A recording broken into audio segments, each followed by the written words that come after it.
চন্দ্রিমা ভট্টাচার্য মহাশয়া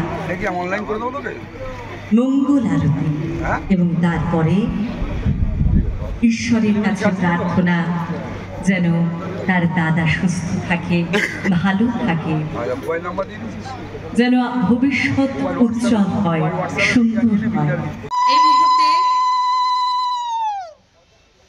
আমরা বলি ভাইরা দিদির কাছ থেকে আশীর্বাদ দিচ্ছে, দিদি তাদের ফোঁটা দিচ্ছে।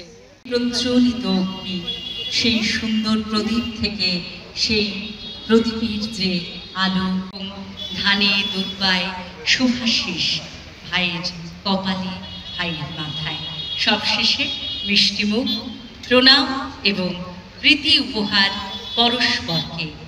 ভাই বোনের বন্ধন এইভাবে আরো সুন্দর, আরো সুদৃঢ় হোক।